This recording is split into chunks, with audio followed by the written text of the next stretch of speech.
It's time for City Beat, your source for all the latest news on the city of Thompson. Only on 102.9 CHTM, your radio station. And good morning and welcome to City Beat on this August 9th of 2018. My name is Stuart Walter and my guest this morning is Deputy Mayor Colleen Smook. Good morning, everybody. Let's start off on a fun and cheery topic. The province of Manitoba, specifically the relationship between the government and the municipal government. There was no meeting yesterday with Premier Pallister when he was here in Thompson.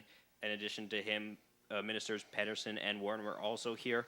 When did the city council and administration receive the word that you weren't going to be able to have a meeting? Well, we actually only found out end of July, beginning of August that they were coming to Thompson.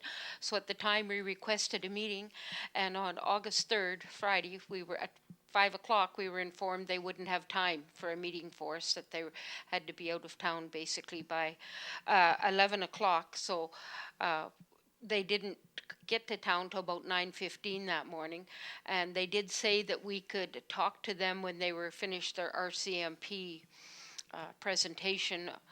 So we were at that, some of us councillors, and I had got staff and administration some of the questions that we were going to ask. We had made a list because one of our biggest concerns that we wanted to talk about last February, March, when we're getting our budgets ready, we checked on our municipal road funding because we hadn't heard anything. And normally we get $400,000, so we just checked with Minister Wharton if we should keep this in the budget, and he said yes, for sure.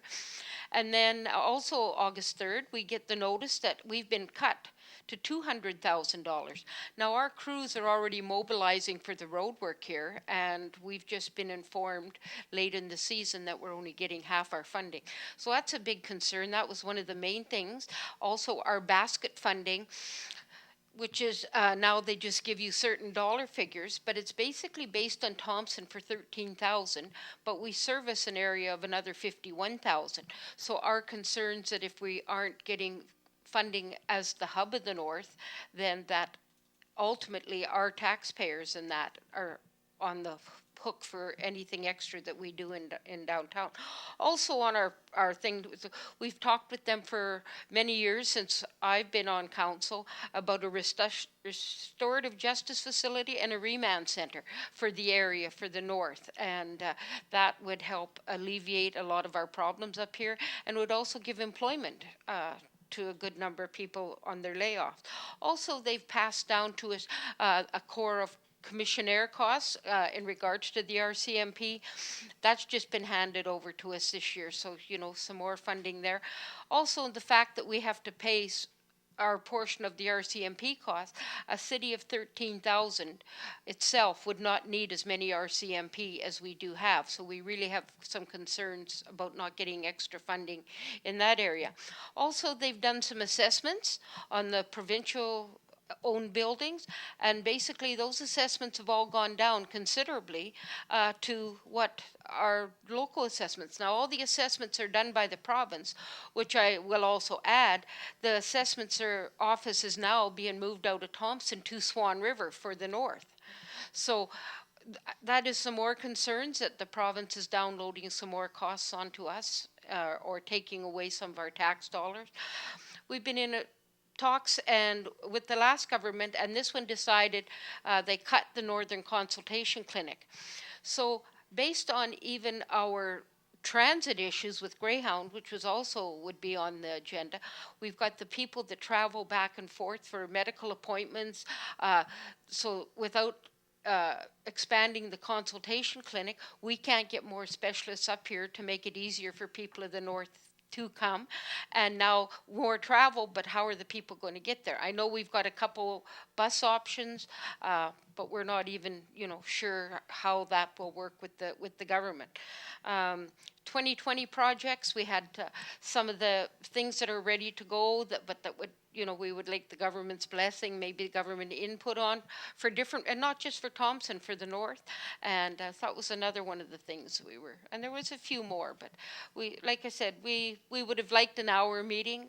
We would have fit most of it into half an hour if we'd have been granted it, but it was sort of a slap in the face, because we had been told last October the Premier was coming to Thompson to meet us, and then we were told January, then March. So when the Premier does get here, we don't get to actually have a sit down with him.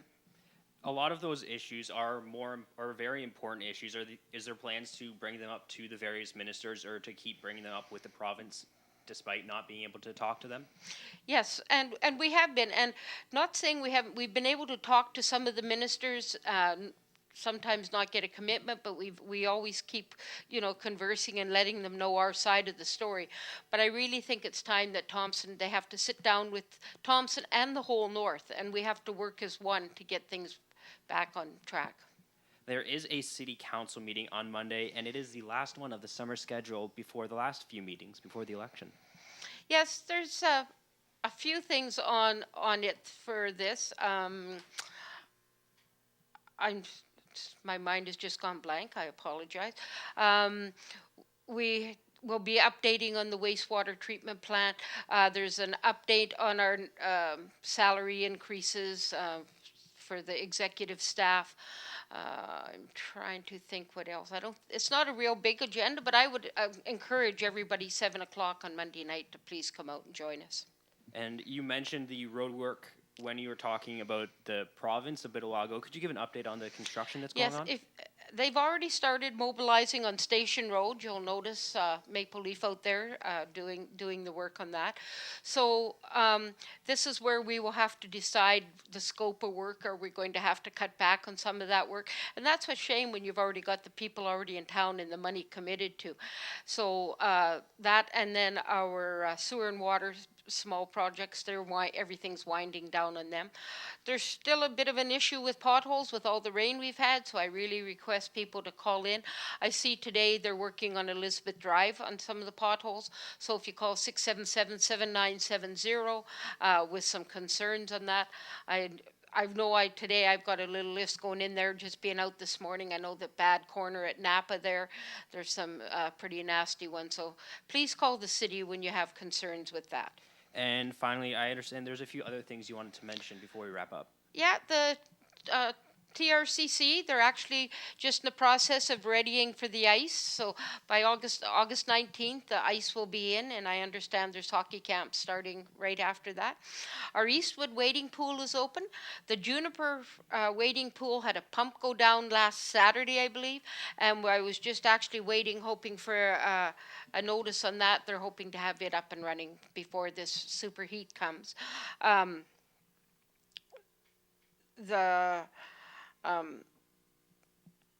Heat, speaking of the heat coming up, please make sure everybody stays well hydrated, your children, check on neighbors and that, your animals, please make sure their water dishes are full if they're outside, or even in the house if you don't have air conditioning, please be careful. Well, thank you so much for joining me this morning. Thank you for having me. If you have any questions you'd like answered next week, email them in advance to CHTMnews@arcticradio.ca. For City Beat here on 102.9 CHTM, I'm Stuart Walter.